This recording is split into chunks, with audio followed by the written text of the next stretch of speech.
Hello बच्चों, कैसे हो आप सभी। Welcome to the channel. और पढ़ रहे हैं आजकल हम साइंस। और साइंस में हमने पढ़ लिया हमारा चैप्टर नंबर 3 एटम्स और मॉलिक्यूल। क्लास 9th में हमने पढ़ लिया है चैप्टर नंबर 3 एटम्स और मॉलिक्यूल्स। और आज जैसा कि आपको दिख ही रहा है, अब हम पढ़ने वाले हैं हमारा अगला चैप्टर, जो कि जुड़ा हुआ है हमारे पिछले ही चैप्टर से, जो कि है स्ट्रक्चर ऑफ द एटम। ये भी एक इम्पॉर्टेंट चैप्टर और काफी सारे क्वेश्चंस ऐसे हैं जो इस चैप्टर में से हर बार पूछे जाते हैं। और काफी इंपॉर्टेंट चैप्टर है ये आपका, और इजी भी बहुत है। देखो, पिछली जो क्लासेस थी, जो पिछला चैप्टर जब हमने पढ़ा, तो हमने एटम्स और मॉलिक्यूल्स के बारे में पढ़ा कि किस तरह परमाणु से अणु का निर्माण होता है, यानी कि एटम से मॉलिक्यूल्स बनते हैं। तो डाल्टन्स थ्योरी हमने पढ़ी कि अलग अलग एटम्स अलग अलग पार्टिकल्स के लिए अलग होते हैं, सेम पार्टिकल के लिए एटम सेम होते हैं, इनका वेट होता है स्पेसिफिक, इनकी केमिकल रिएक्शंस होती हैं, फिजिकल प्रॉपर्टीज होती हैं, ये सब हमने चीज़ें पढ़ी और इन एटम्स के बारे में जाना। धीरे धीरे जैसे जैसे स्टडीज होती गई, ये पाया गया कि एटम जो है ना, ये भी कुछ और सब एटॉमिक पार्ट्स से मिलकर बना हुआ है। सब एटॉमिक पार्ट्स का मतलब ये है कि एटम्स को भी कुछ और चीजें मिलकर बनाती हैं। अब ये माना गया कि चार्ज पार्टिकल्स होते हैं, ये चार्ज पार्टिकल्स का मतलब इनके अंदर कोई ना कोई चार्ज पाया जाता है। अब कैसे, तो देखो एक एग्जांपल मैं आपको बताती हूँ कि आपने स्कूल में जरूर ये गेम करा होगा कि आप कागज की छोटी छोटी, बहुत छोटी छोटी माइन्यूट सी कतरन सी फाड़ लेते हो और सिर पर अपने स्केल रगड़ के, और जैसे उसके पास ले जाते हो तो थोड़ी देर के लिए, 10-15 सेकंड के लिए, वो कागज जो है वो आपकी स्केल के चिपक जाता है। होता है, करके देखा होगा ये आपने जरूर, और जिसने नहीं किया वो आज करके देखेंगे, ठीक है ना। तो ऐसा क्यों होता है कि जब हम इसको रब करते हैं ना अपने सिर पर, तो हमारी बॉडी में जो चार्ज है वो किस में आ जाता है, थोड़ी देर के लिए उस स्केल में आ जाता है। तो ये बात हो गई कि भाई एटम जो है ना, इसके अंदर कोई ना कोई चार्ज है। और अलग अलग टाइम पर अलग अलग साइंटिस्ट ने खोज की एटम के बारे में। और खोज की किस किस बारे में, देखो, इलेक्ट्रॉन की खोज की गई, प्रोटॉन की खोज की गई और न्यूट्रॉन की खोज की गई। न्यूक्लियस की खोज भी की गई, लेकिन वो चैप्टर में आगे आएगा तो उसको हम वहां पढ़ेंगे। तो इलेक्ट्रॉन की खोज की जे थॉमसन ने, ठीक है, इलेक्ट्रॉन की खोज की जे थॉमसन। इसकी खोज की गोल्डस्टीन नामक साइंटिस्ट ने। और न्यूट्रॉन जो है,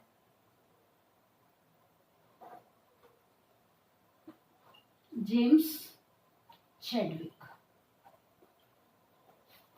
तो ये खोजकर्ता हो गए इलेक्ट्रॉन, प्रोटॉन और न्यूट्रॉन के।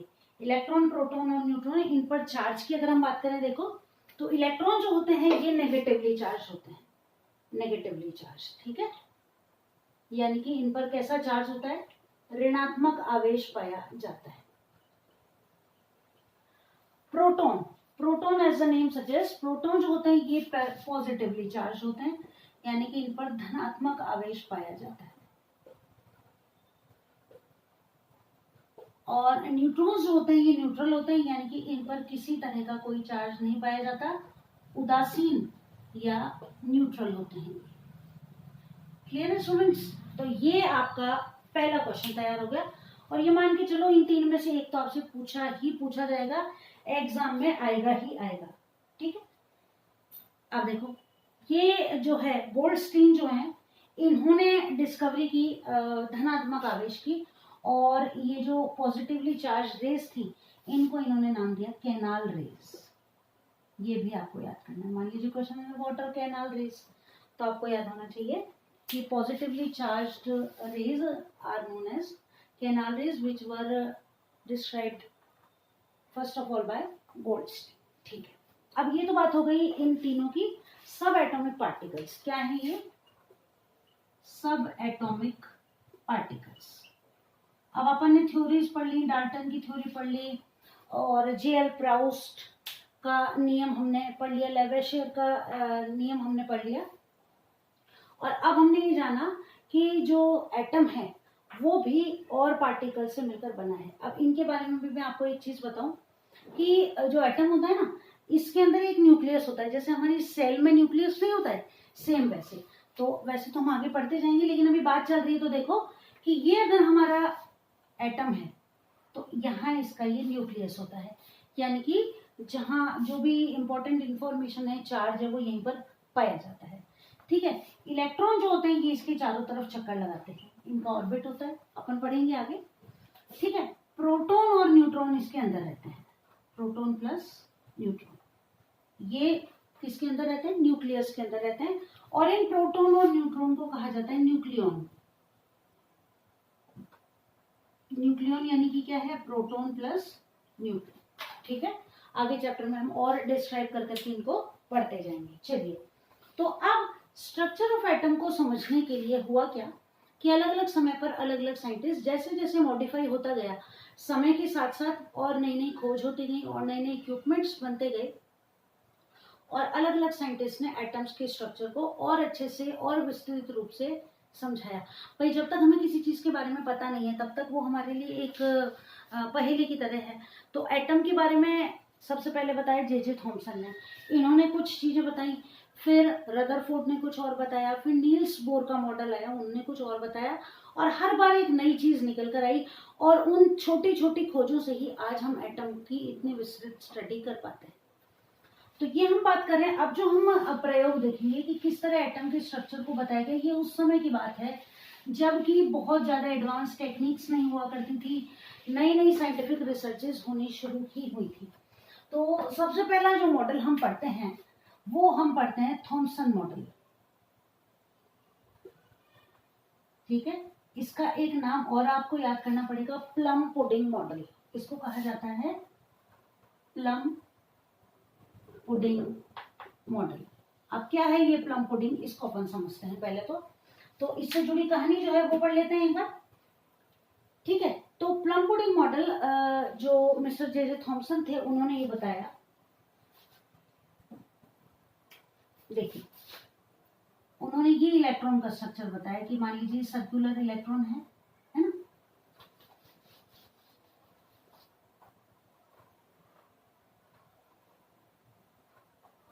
यहाँ पर ये जो सर्कुलर इलेक्ट्रॉन है ना, ये कंप्लीटली कैसा चार्ज होता है? पॉजिटिवली चार्ज होता है, पॉजिटिव स्फीयर होता है, और कहीं कहीं पर इसमें क्या पाए जाते हैं?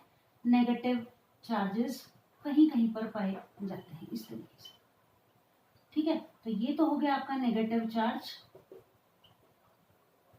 ठीक है, और ये पॉजिटिव स्फीयर है, पॉजिटिव का मतलब है धनात्मक गोला, स्फीयर का मतलब गोला है ना, तो ये है पॉजिटिव स्फीयर, और ये है according to Thomson structure of atom.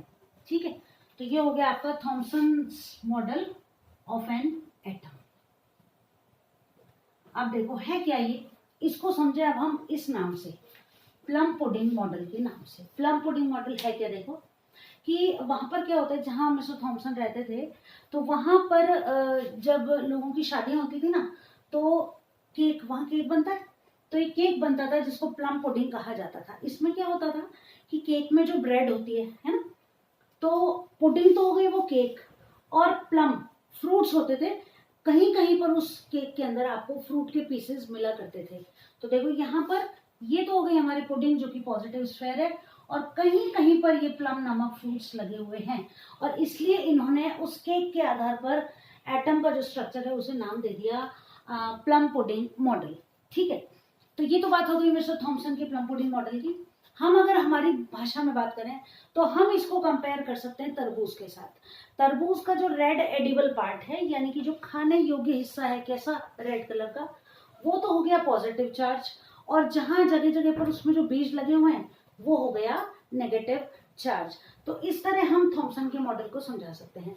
अब थॉमसन के मॉडल से क्या क्या बातें समझ में आई, तो थॉमसन के मॉडल से बात ये समझ में आई कि एटम जो है ये पॉजिटिव गोला है या पॉजिटिव स्फीयर है, जिसके अंदर जगह जगह पर नेगेटिव चार्ज पाया जाता है। साथ ही साथ दूसरी बात क्या समझ में आई कि ये पॉजिटिव और नेगेटिव चार्ज जो है is always similar in number, यानी कि टोटली जो एटम है ये न्यूट्रल होता है, इस पर कोई चार्ज नहीं पाया जाता है। तो positive and negative charge are equal in number. ये दो बातें हमने सीखी किससे? प्लम पुडिंग मॉडल या थॉमसन के प्लम पुडिंग मॉडल से। ठीक है, लेकिन ये ज्यादा एडवांस्ड नहीं बता पाया, तो धीरे धीरे इसको जैसे जैसे खोज होती है इसको खारिज कर दिया गया, लेकिन फिर भी एटम के बेस के लिए ये एक इम्पॉर्टेंट मॉडल है जिसकी स्टडी लगातार की जाती है। इसके बाद अगला जो हमारा मॉडल आता है वो आता है रदरफोर्ड मॉडल।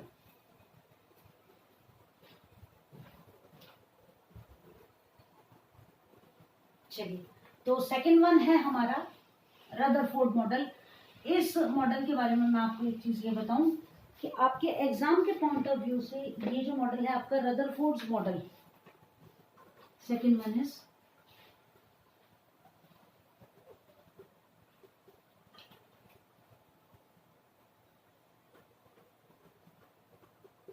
एग्जाम की दृष्टि से बहुत ही ज्यादा इम्पोर्टेंट।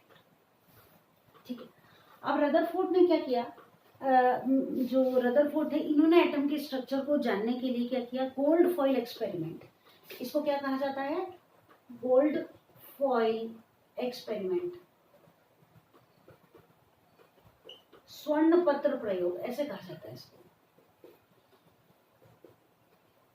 इन्होंने क्या किया, एक सोने का बहुत पतला फॉइल, फॉइल जानते हो वो चांदी का वर्क जो हम मिठाइयों पर लगाते हैं, उससे भी पतला इन्होंने सोने का 1000 एटम्स उसकी मोटाई थी, बस इतना सही लिया इन्होंने, बहुत ज्यादा पतला।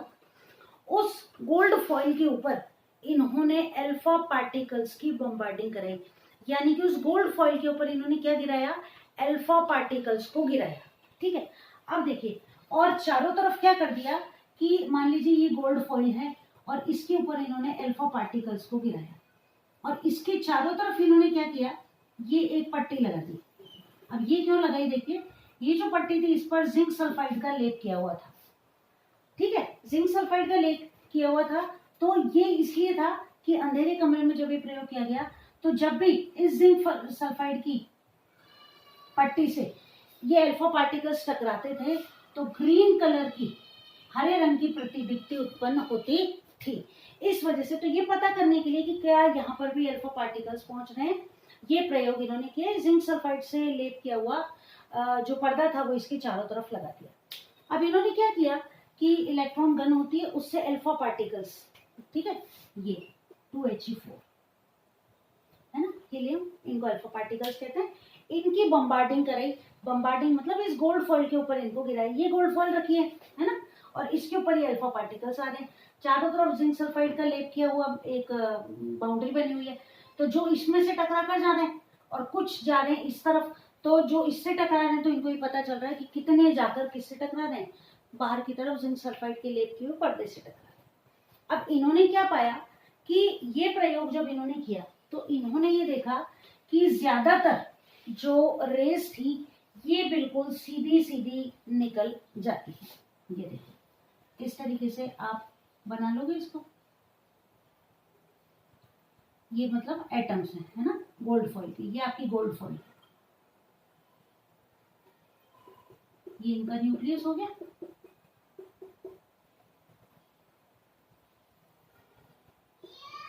ठीक, अब क्या हुआ कि आपने जब इसके ऊपर गिराए अल्फा पार्टिकल्स, चलो अलग कलर से बनाते हैं,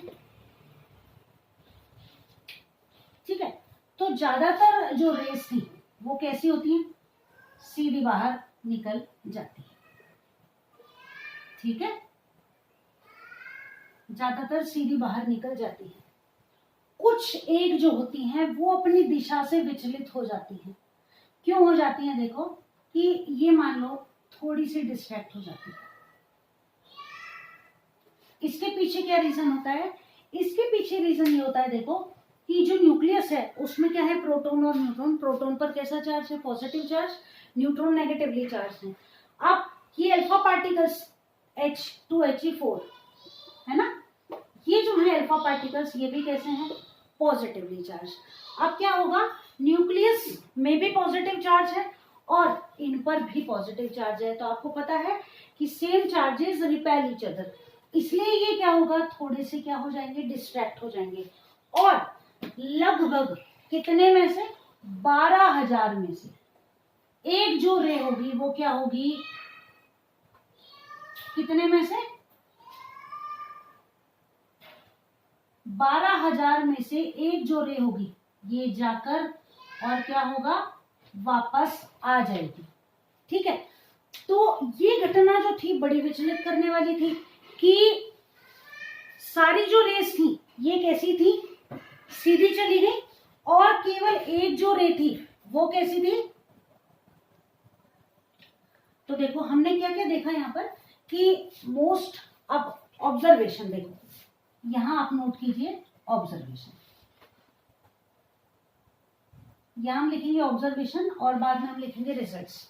तो ये एक्सपेरिमेंट आप कैसे लिखोगे, सबसे पहले प्रिपरेशंस। तो preparations, gold foil was taken और अल्फा पार्टिकल्स और हीलियम पार्टिकल्स वर बम्बार्डेड, यानी कि बमबारी की गई बाय इलेक्ट्रॉन गन या with the help of electron gun, किसी इलेक्ट्रॉन गन की मदद से, और इन अल्फा पार्टिकल्स को गिराया गया और निम्नलिखित ऑब्जर्वेशन किए गए, यानी कि in following observations were made. पहला देखो ऑब्जर्वेशन क्या हुआ, मोस्ट ऑफ द पार्टिकल्स यानी कि अल्फा पार्टिकल्स, ठीक है, passed in a straight line. Clear है, साथ के साथ नोट करते जाओ। Second one is some were deflected at a specific angle. Diagram आप बना लोगे, ये कुछ जो है डिफ्लेक्ट हो जाते हैं और ओनली वन आउट ऑफ 12,000, कितने, 12,000, only one out of 12,000 particles came back in the opposite direction। अब एक बार आराम से ध्यान से सुन लो कि सीधी सीधी चली गई बाकी सारी, और कुछ एक जो है वो निश्चित एंगल पर मुड़ गई, और केवल एक जो थी वो जहां गई थी उसी डायरेक्शन में कैसे आ जाती है, वापस आ जाती है।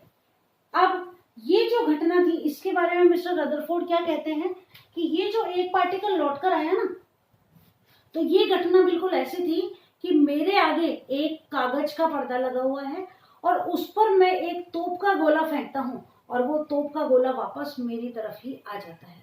तो बताओ क्या ऐसा पॉसिबल है कि केवल एक कागज मोटा, यानी कि एक कागज आपके सामने लगा रखा है, उस पर आप तोप का गोला फेंकते हो तोप से, और वो उस तोप के गोले जो है आपका फेंका हुआ वो उस कागज से टकराकर कागज को कोई नुकसान नहीं पहुंचाता और आपकी तरफ ही आ जाता है। तो ऐसा तो बिल्कुल ना के बराबर है, ऐसा तो हो ही नहीं सकता। ठीक, तो अब इन घटनाओं से इन्होंने क्या पाया, इन घटनाओं से इन्होंने निम्नलिखित रिजल्ट्स निकाले। भाई देखो सीधी सी बात है, आप मान लो कि किसी दीवार के पास खड़े हो, कोई दीवार है आपके सामने, ठीक, आप उस पर 10 बार या 20 बार बॉल फेंकते हो, तो आपको 20 बारी वो बॉल की आवाज आएगी किस पर, उस दीवार पर टकराने के लिए। लेकिन आप मान लीजिए कि कहीं बाहर कोई जालीदार जगह है, जाली लगी हुई है आपके आगे, काफी मोटी वाली है ना, फेंस बनी हुई है अच्छी वाली, और वहां पर आप छोटे छोटे कंचे या पत्थर के टुकड़े फेंकते हो, तो कोइंसिडेंस मान लीजिए कि जाली बनी हुई है, ठीक है, इतनी मोटी वाली, और आपके हाथ में इतने छोटे छोटे पत्थर है। आप जब इनमें फेंकोगे, मान लो आपने 10 बार फेंका, तो क्या ऐसा होगा कि 10 बार ही वो जो आपका फेंका पत्थर है वो इन जगहों पर लगेगा? नहीं होगा। कई बार ऐसा होगा वो इनमें से बाहर भी निकल जा सकता है, हो सकता है। तो यही कंडीशन यहाँ थी, और इनको देखकर मिस्टर रदरफोर्ड ने निम्नलिखित रिजल्ट्स दिए। क्या क्या रिजल्ट्स दिए वो देखो। तो रिजल्ट्स क्या क्या मिले हमें मिस्टर रदरफोर्ड के प्रयोग से? हमें जो रिजल्ट्स मिले वो ये थे कि ज्यादातर पार्ट जो है, ठीक है, ठीक, तो पहला रिजल्ट कि क्या हुआ, स्ट्रेट लाइन में चले गए, यानी पहला रिजल्ट क्या हुआ कि most of the part of an atom is, कि ज्यादातर जो पार्ट है किसी एटम का वो कैसा है, एम्प्टी। एम्प्टी यानी खाली है, जिसकी वजह से ये क्या होता है, पार्टिकल्स एक सीधी लाइन में, भाई खाली है तो यहीं पर तो है, यहाँ से कहीं से भी आराम से बाहर निकल कर जा सकते हैं, है ना। तो most of the part of the atom is empty so that all the alpha particles can go freely entering in them. ठीक. Second one is क्या है यहाँ पर देखो कि some were deflected at an specific angle. ठीक है, यानी कि अब ये भी पॉजिटिवली चार्ज है रेज, और इसका मतलब न्यूक्लियर जो एटम है उसके अंदर भी कहीं ना कहीं कोई पॉजिटिव चार्ज इकट्ठा है. तो हम लिखेंगे कि the positive charge in the atom is placed at a specific position in the atom. है ना कि पॉजिटिव जो चार्ज है एटम के अंदर वो किसी स्पेसिफिक जगह पर है and has occupied a very little space and has occupied a very little space. Clear है, साथ के साथ नोट होता जा रहा है. थर्ड वन क्या है कि अल्फा पार्टिकल्स जो 180 डिग्री पर वापस आ जाता है ना, यानी कि द पॉजिटिव चार्ज मतलब ये जो वापस आ रहा है ना, इसका मतलब ये अपने से भी किसी शक्तिशाली चीज से टकरा कर वापस आ रहा है. तो द अल्फा, ऐसे लिखो इसको, the positive charge and weight यानी कि जो वजन है किसका, न्यूक्लियस का. वेट लिख दो या इसको हम लिखते हैं मास, है ना, न्यूट्रॉन और प्रोटॉन दोनों है इसलिए. तो positive charge and mass in the atom is placed at a place मतलब रखा हुआ है at a very small volume inside the atom. Very small volume, बहुत थोड़ी सी जगह पे इनसाइड द एटम. ठीक है बात. तो क्या हुआ, अब आपको तीन चीजें पता चल गई कि पहली बात तो एटम का ज्यादातर हिस्सा खाली है. दूसरी बात, अंदर कहीं ना कहीं कोई पॉजिटिव चार्ज है जिससे रिफ्लेक्ट होकर अल्फा रेज सीधी चली जाती हैं. और तीसरी बात, जो न्यूक्लियस एटम का वेट यानी कि मास और जो चार्ज है वो इसके अंदर बहुत थोड़ी सी जगह में, इसको हटा दो, ये अपनी नेक्स्ट वाली लाइन है ना, हाँ, तो वो इसके अंदर बहुत थोड़ी सी जगह में ही प्लेस्ड है और वो क्या है, बड़ा स्ट्रॉन्ग है जिससे टकराकर और ये अल्फा रे कैसे आ जाती है, वापस आ जाती है. ये रिजल्ट्स निकले किससे, ये रिजल्ट निकले हमारे रदरफोर्ड के प्रयोग से और एटम के स्ट्रक्चर को और ज्यादा अच्छे से जानना पॉसिबल हो पाया. साथ ही साथ अब हमको क्या पता चल गया, पहले तो हमें सिर्फ ये पता था कि पॉजिटिवली चार्ज गोला है और उसके अंदर कहीं ना कहीं नेगेटिव चार्ज है, थोड़ा थोड़ा प्लम-पुडिंग मॉडल से. लेकिन अब और विस्तृत जानकारी मिली. क्या मिली, पहली बात तो कि एटम है, फिर एटम ज्यादातर खाली है, तीसरी बात एटम के अंदर पॉजिटिव चार्ज है कहीं ना कहीं पर, और चौथी बात ये पता चली कि वो जो पॉजिटिव चार्ज है ना वो अंदर सब जगह फैला हुआ नहीं है जैसा कि मिस्टर थॉमसन ने बताया, वो कहीं ना कहीं बहुत थोड़ी सी जगह में अपनी एक निश्चित जगह पर फिक्स्ड है. तो इस तरह और ज्यादा मॉडिफाइड स्ट्रक्चर हमें किसका मिल गया, एटम का मिल गया बाय रदरफोर्ड एक्सपेरिमेंट. तो ये जो रदरफोर्ड एक्सपेरिमेंट है ना, ये बहुत ज्यादा इंपॉर्टेंट है आपके एग्जाम के पॉइंट ऑफ व्यू से, तो इसको तो छोड़ना बिल्कुल है ही नहीं, इसको तो अच्छे से याद करना है. तो आज की क्लास का एक ही इंपॉर्टेंट क्वेश्चन पहला, प्लस आपको इलेक्ट्रॉन, प्रोटॉन और न्यूट्रॉन के खोजकर्ता के नाम बाय हार्ट अच्छे से याद होने चाहिए. तो आज की क्लास में इतना ही, मिलेंगे अब अगली क्लास में और इस चैप्टर में आगे नील्स बोर के एक्सपेरिमेंट से आगे कंटिन्यू करेंगे. तो तब तक अच्छे से पढ़ते रहिए, क्लासेस को रेगुलर देखते रहिए, इनमें से नोट्स बनाते रहिए और अपनी तैयारी को जारी रखिए. जल्दी मिलेंगे अगली क्लास में. बाय.